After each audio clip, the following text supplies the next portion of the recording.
Selamat menonton dan jangan lupa di-subscribe ya. Shalom Bapak Ibu. Shalom. Ya, saya melihat kita semua punya mukanya cerah-cerah. Berarti ada sukacita Bapak Yahweh di dalam Bapak Ibu semua. Ya Bapak Ibu, di saat ini kita akan belajar sedikit mengenai apa yang ada dalam diri kita dan apa yang Bapak Yahweh mau untuk kita. Saya akan tunjukkan satu gambar. Ya, kita kadang-kadang berhadapan dengan cermin. Ya Bapak Ibu, setiap hari. Kalau tidak dengan cermin, berarti dandanan Bapak Ibu pasti amburadul. Ada semua maksud dari gambar ini, ya, karena inilah cerminan hidup kita dan bagaimana Bapak Yahweh itu hidup di dalam kita. Nanti kita akan belajar, perlahan-lahan kita akan belajar. Kita baca dari Kejadian 1 ayat 26 dan 27. Dan Elohim berfirman, biarlah kami menjadikan manusia dalam citra kami, menurut rupa kami, dan biarlah mereka berkuasa atas ikan di laut, dan atas burung di udara, dan atas hewan, dan atas seluruh bumi, dan atas segala binatang merayap yang merayap di bumi. Maka Elohim menciptakan manusia dalam citranya. Dalam citra Elohim, dia telah menciptakannya, laki-laki dan perempuan, dia telah menciptakan mereka. Amin. Penciptaan manusia. Bapak Yahweh menciptakan membentuk manusia, kalau di terjemahan lain, serupa dan segambar. Kalau di dalam ILT, citranya dan rupanya. Itu berarti perwujudan kehidupan kita ada Bapak Yahweh di dalam kita. Bapak Yahweh di dalam kita seperti apa Bapak Ibu? Nanti kita akan belajar. Topik hari ini, Tuhan adalah kita, kita adalah Tuhan. Ya, nanti kita belajar. Kenapa Tuhan adalah kita, kita adalah Tuhan.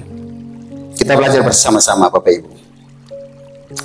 Di dalam diri manusia, tubuh sel-sel kita ada DNA. Ya. DNA manusia ada Bapak Yahweh di dalamnya. Di dalam gematria Ibrani, Yod He Waw He. Yod dia berada di angka 10. He dia berada di angka 5. Kemudian Waw dia berada di angka 6. Kemudian He lagi dia berada di angka 5. Jadi di dalam DNA Bapak Ibu itu ada roh Bapak Yahweh. Ya. Di dalam tubuh kita ada roh Bapak Yahweh. Makanya kenapa kita itu serupa dan segambar dengan Bapak Yahweh, dengan Tuhan yang menciptakan kita. Ya, ini DNA kita Bapak Ibu. Dia seperti jembatan ya. Di dalam DNA kita ini. Kenapa disebut Bapak Yahweh ada di dalam kita? Ini penjelasannya. Setiap 10 asam ada jembatan. Ya. Kemudian setiap 5 asam ada juga jembatan. Kemudian setiap 6 asam ada jembatan, dan setiap 5 asam ada jembatan. Nah, jembatan ini yang kemudian membuat DNA kita terpasang. Kalau 10, 5, 6, 5 ini dia Bapak Ibu. Jadi tubuh kita ini penuh dengan roh Bapak Yahweh. Ya, harus bersyukur itu. Banyak orang tidak tahu Bapak Ibu, kalau di dalam tubuh kita ini ada roh Bapak Yahweh di dalamnya. Nah, susunan DNA manusia ada nama Bapa Yahweh. Dengan demikian artinya apa Bapak Ibu? Roh Bapa Yahweh itu berdiam di dalam diri kita. Selanjutnya, nilai numerik dari YHWH, ya, Yod He Waw He, bertambah untuk menciptakan 46 kromosom. 46 kromosom itu yang tersusun dalam 23 pasang sel manusia. Lanjut. Nah, ini Bapak Ibu. Yod He Waw He 10,565 jumlahnya 26 bertambah. Jadi Bapak Ibu, kromosom itu dia yang menciptakan, kumpulan dari kromosom dia menciptakan DNA. Itu maksudnya. Dia menciptakan DNA. Jadi setiap kromosom dia menciptakan DNA manusia. Nah, total dari ini dia berjumlah 46. Ya, saya perlahan-lahan supaya Bapak Ibu bisa mengerti. Selanjutnya, 46 kromosom yang tersusun itu masing-masing 23 kromosom tunggal dari laki-laki dan 23 kromosom tunggal dari perempuan. Ya, kromosom ini Bapak Ibu, kromosom ini yang menciptakan sifat-sifat manusia. Kita punya rambut itu seperti apa, warna kulit itu seperti apa, terus kalau ada penyakit dari orang tua bawaan itu seperti apa. Nah, kromosom ini yang menentukan warna kulit Bapak Ibu, tinggi rendahnya, orang pendek atau orang tinggi, kromosom ini yang mempengaruhi. Ya, karena di dalam kromosom ini ada DNA kita. Nah, ini Bapak Ibu. Jadi yang tadi saya katakan, kenapa Bapa Yahweh ada di dalam diri kita? Yod He Waw He, seluruh tubuh kita mulai dari kepala sampai kaki itu adalah bagian dari Bapa Yahweh. Yod itu ada di kepala, He ada di bahu, Yod He Waw itu ada di perut, dan He juga ada di pinggang sampai di bawah kaki.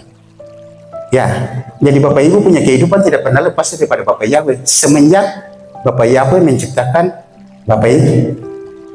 Jadi bukan cuma sekedar menciptakan, tapi benar-benar Bapa Yahweh hidup di dalam kita.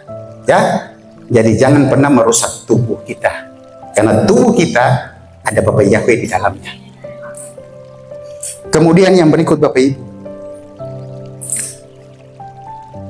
Bapa Yahweh begitu mencintai kita.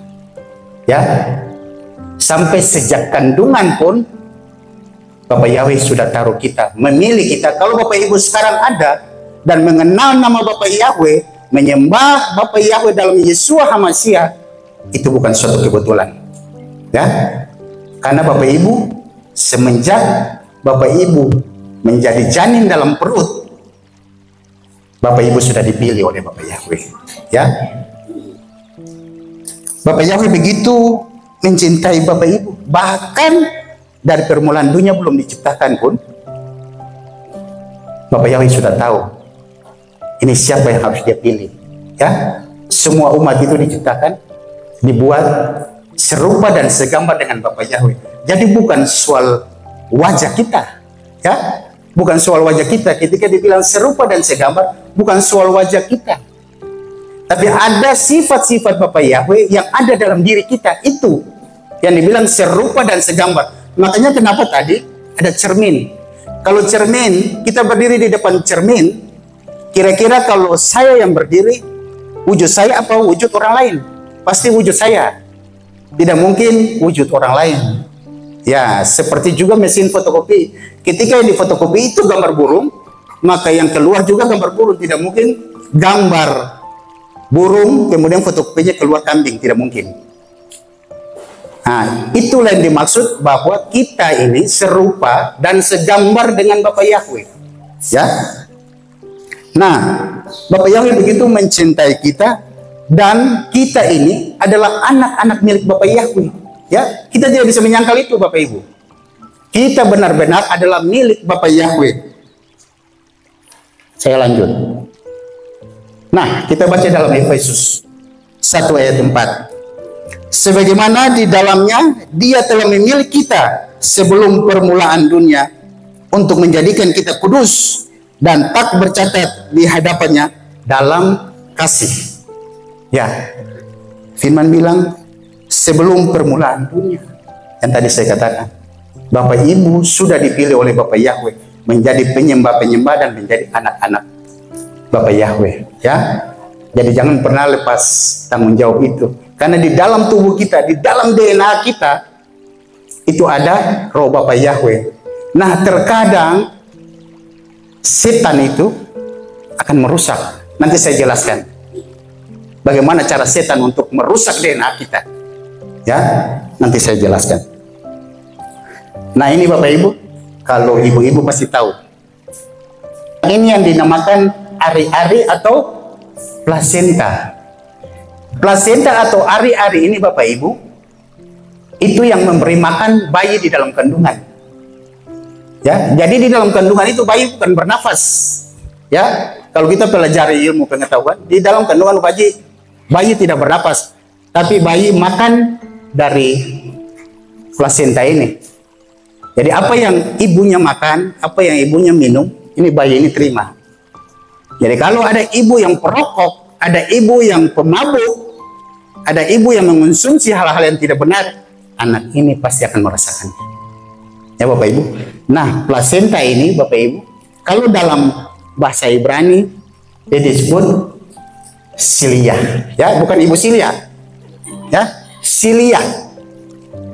Ya itu Yahweh, Sheli atau Sili itu aku milik. Jadi plasenta bahasa Ibrani Silia itu adalah aku milik Yahweh. Jelas Bapak Ibu? Kenapa dikatakan kita serupa dan segambar dengan Bapak Yahweh? Karena ini, sejak dari dalam kandungan kita sudah dibungkus, diberi makanan kehidupan oleh Bapak Yahweh. Makanya kita adalah milik kepunyaan Bapak Yahweh. Ya, jangan pernah lepas itu dari tangan Bapak Ibu. Nah, sampai sejauh ini, kira-kira Bapak Ibu sudah bisa paham? Paham kan?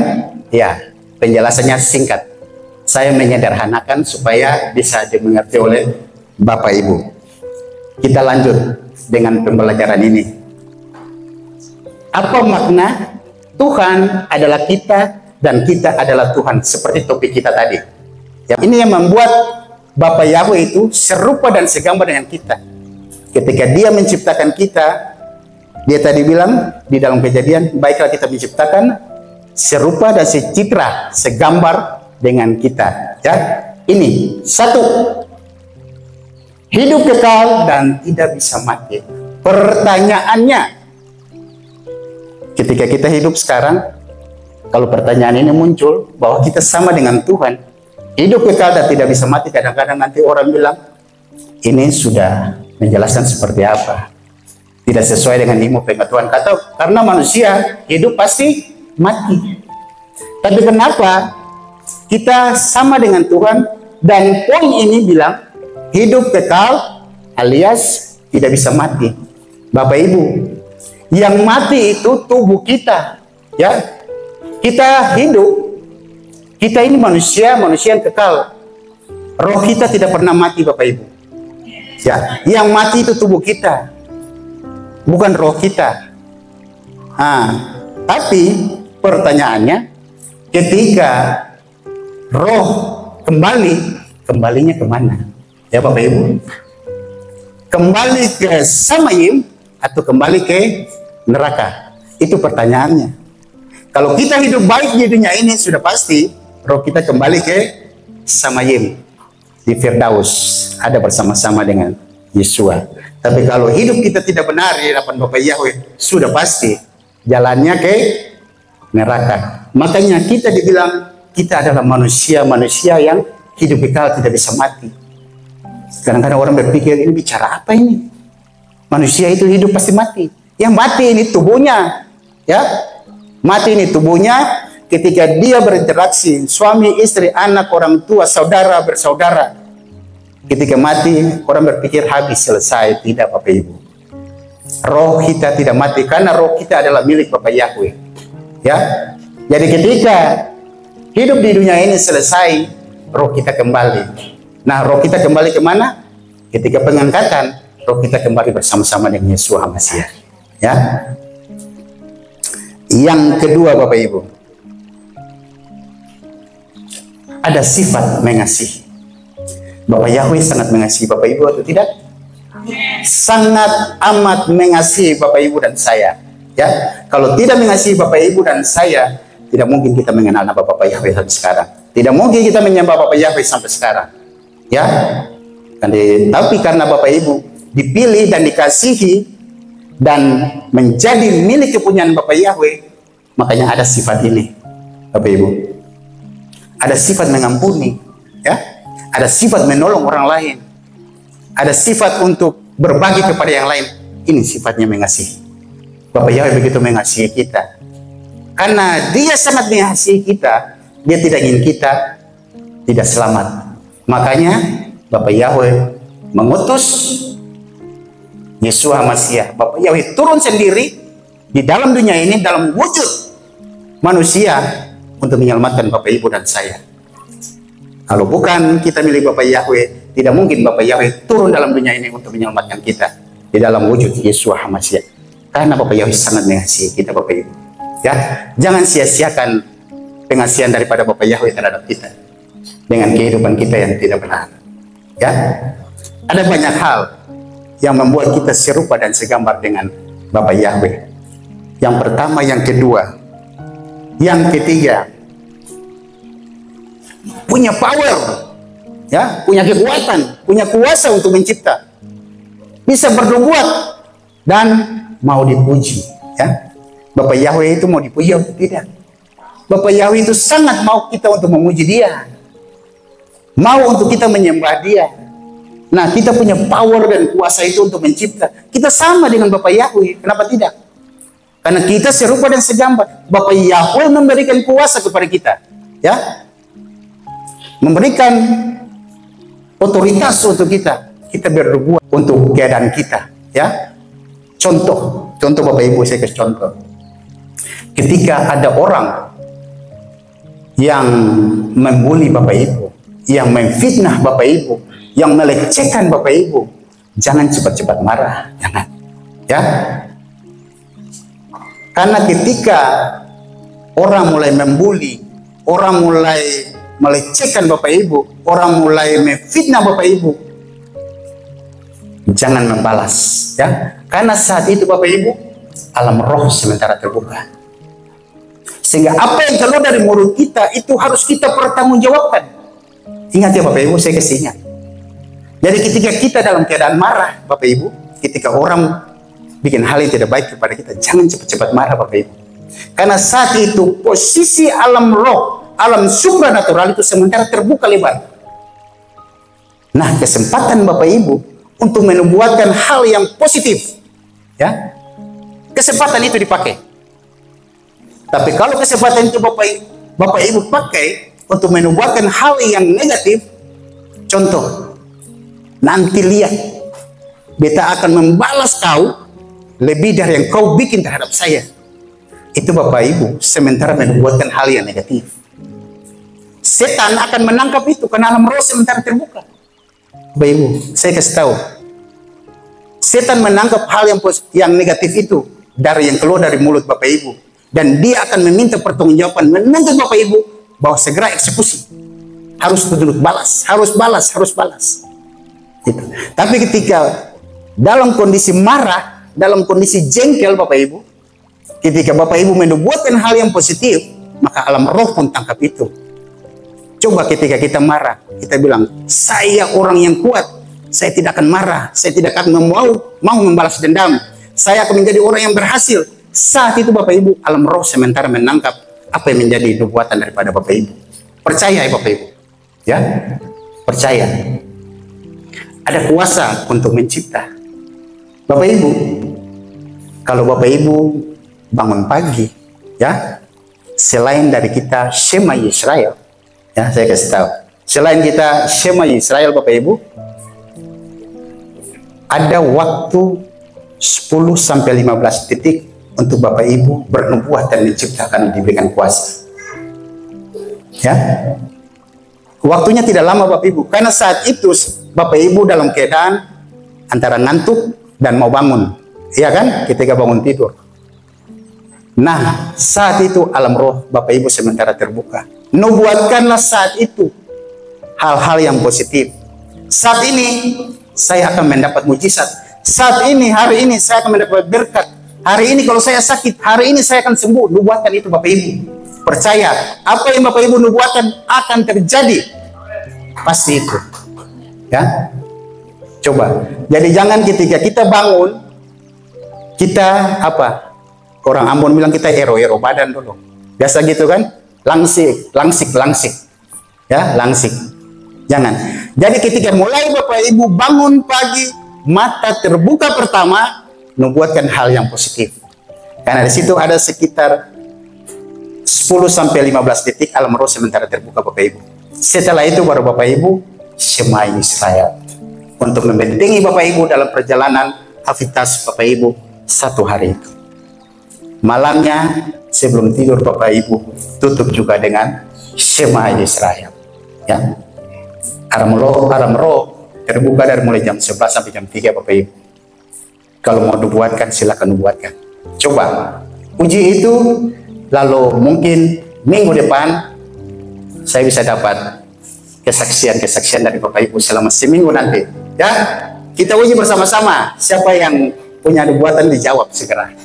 Ya, nah, yang belum dapat kerja, yang sakit, yang punya keuangan lagi merosot, segera nubuatkan di seperti yang tadi saya katakan. Kita uji minggu depan, saya mendapat jawaban dari Bapak Ibu semua. Amin. Amin. Nah, Bapak Ibu, ketika kita mau melakukan hal seperti ini, setan tidak suka. Ya Bapak Ibu, setan tidak suka. Setan ingin memutuskan hubungan kita dengan Tuhan. Setan ingin memutuskan DNA kita dengan Bapak Yahweh. Ya, karena setan tidak ingin kita itu selamat. Dia ingin dia punya pengikut lebih banyak. Nah Bapak Ibu, jangan sia-siakan, jangan berikan celah untuk si Satan ini merusak hubungan Bapak Ibu dengan Bapak Yahweh. Jangan. Cara Satan memutuskan DNA atau hubungan manusia dengan Tuhan. Ada banyak Bapak Ibu, tapi mungkin saya rangkum beberapa saja yang menjadi inti. Supaya ini menjadi awasan untuk kita, menjadi peringatan untuk kita semua, cara kita memproteksi diri kita, supaya kita tidak masuk dalam cara bermainnya setan yang memutuskan hubungan kita dengan Tuhan. Yang pertama Bapak Ibu, setan itu atau si Satan itu kadang memberikan kita rasa nyaman, masih nyaman dengan kehidupan kedagingan dan pura-pura tuli mendengar nasihat orang lain. Benar Bapak Ibu? Ada yang alami seperti itu? Kita kadang-kadang nyaman dengan kehidupan keduniawian kita, ya. Kita suka marah-marah, ya. Kita suka minum-minum, kita suka rokok-rokok, kita suka hal-hal yang berbau negatif, hal-hal yang membuat kita terjerumus dalam dosa. Dosa itu yang memutuskan hubungan Bapak Ibu dengan Bapak Yahweh. Setan ingin kita seperti ini Bapak Ibu. Cara bermainnya setan ini begini. Dia kasih kita dalam zona nyaman, sehingga kita mau keluar dari zona nyaman itu, kita merasa berat. Lagi enak kok, ya kan? Lagi asik kok. Ini lebih asik. Tawaran dunia itu enak Bapak Ibu, ya, tapi tidak menyelamatkan. Tapi tawaran Bapak Yahweh, walaupun kita jalannya banyak tantangan, banyak persoalan yang kita hadapi, jalannya itu jalan kehidupan Bapak Ibu. Percaya itu, ya. Kadang-kadang kita pura-pura tuli ketika saudara seiman kita, ketika sahabat kita, ketika keluarga kita, ketika orang tua kita menasihati kita untuk hal yang baik. Kadang-kadang kita cuprek, ya kan? Saya ini sudah dewasa, saya ini sudah lebih tahu, saya ini begini, saya ini begitu. Pura-pura tuli, ibarat masuk telinga kanan, keluar telinga kiri. Kenapa? Masih merasa di zona nyaman ini Bapak Ibu. Ya, semua alami, bahkan saya juga pernah alami ya Bapak Ibu. Kita berada dalam zona nyaman ini, malas untuk keluar dari zona nyaman. Kenapa? Iblis terus taruh keenakan di hati kita. Ya, si Satan ini. Ya, jangan biarkan si Satan membuat kita terjerumus dan terus terkungkung dalam zona ini Bapak Ibu. Keluar dari zona ini. Kalau tidak Bapak Ibu, dalam tanda kutip, bahaya di depan.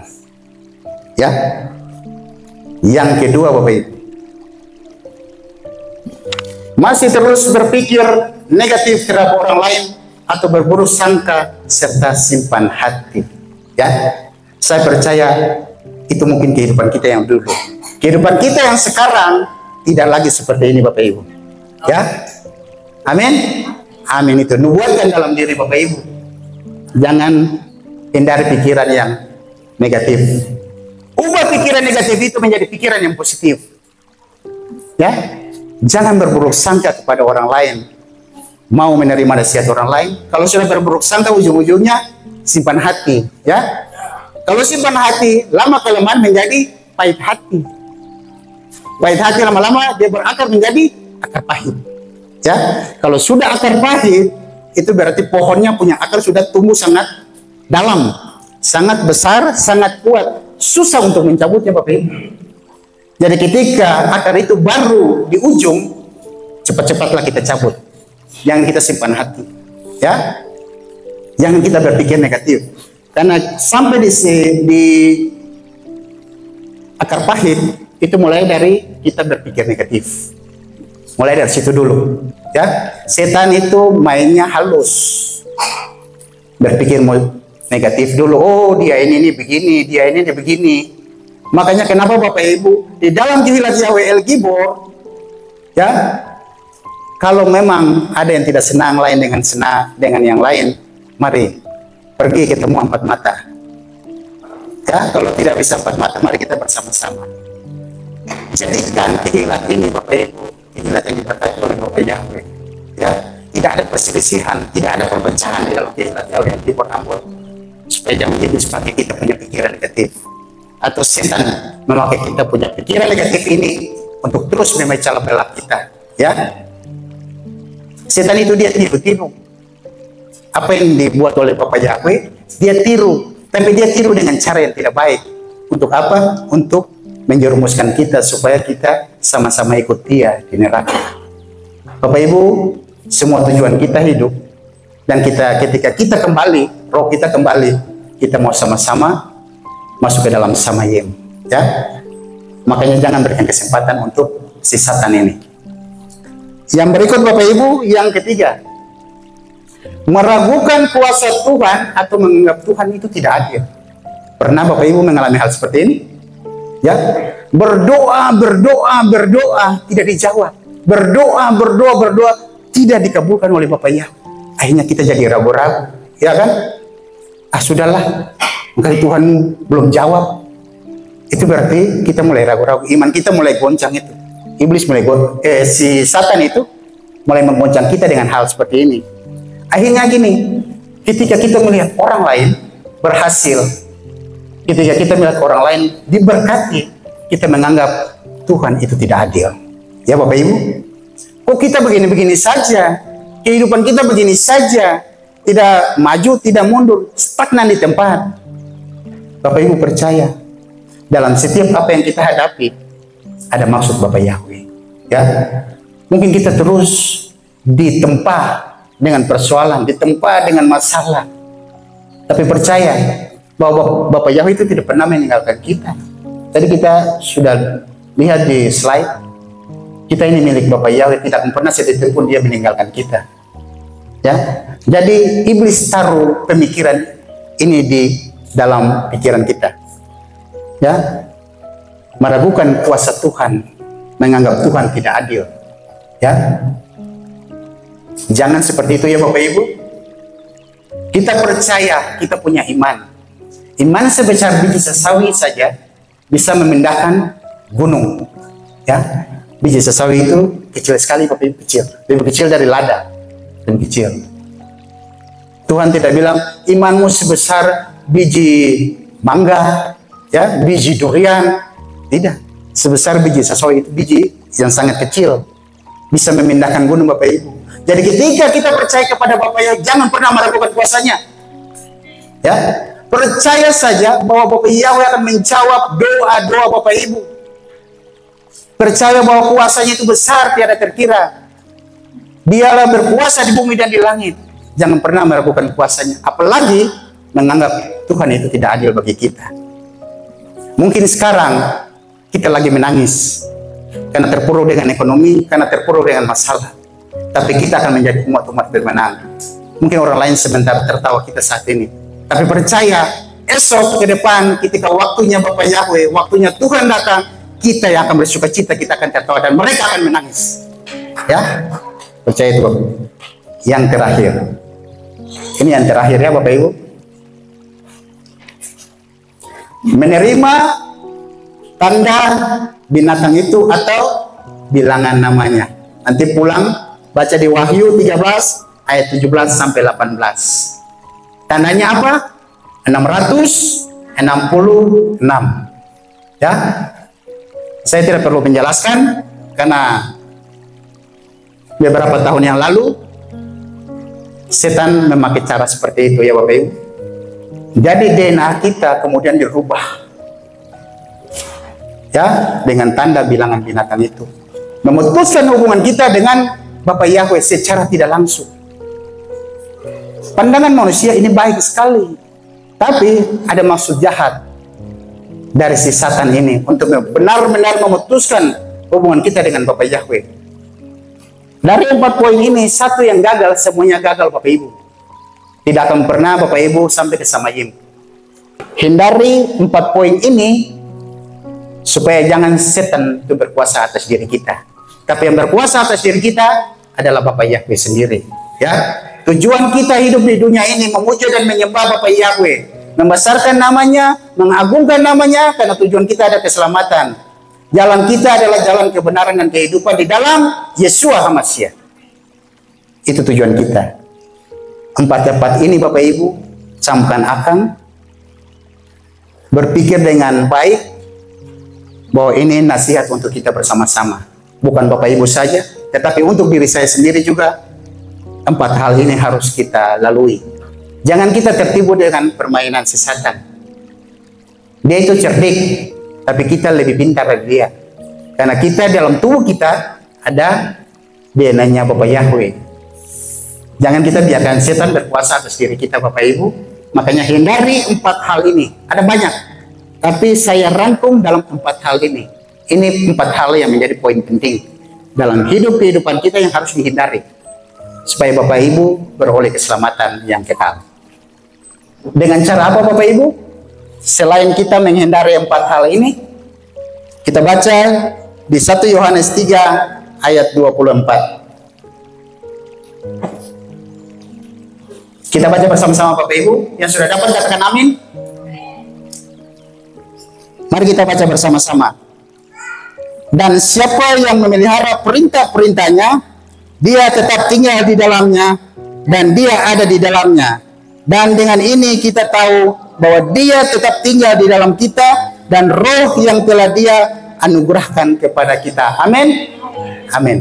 Ya. Sederhana Bapak Ibu. Kalau mau masuk Samayim, kalau mau menghindari 4 poin tadi, ini dia. Peliharalah perintah-perintah Bapak Yahweh. Ketetapan-ketetapannya. Apa yang diperintahkan lakukan, apa yang dilarang jangan lakukan. Ya. Ini sangat sederhana sekali Bapak Ibu. Bapak Yahweh tidak tuntut banyak-banyak. Dengarkan dia punya firman. Karena firman itu memberikan kehidupan bagi kita. Firman itu memberikan kekuatan bagi kita. Firman itu memberikan jalan yang keselamatan bagi kita. Ya. Sederhana. Taati saja perintahnya. Sederhana sekali. Kemudian pembacaan yang berikut, Yohanes 14 ayat 20 sampai 21 dan 23. Ini menjadi patokan-patokan kita, ayat-ayat kita untuk bagaimana kita menghindari cara si Satan itu dan mau masuk ke Samayim.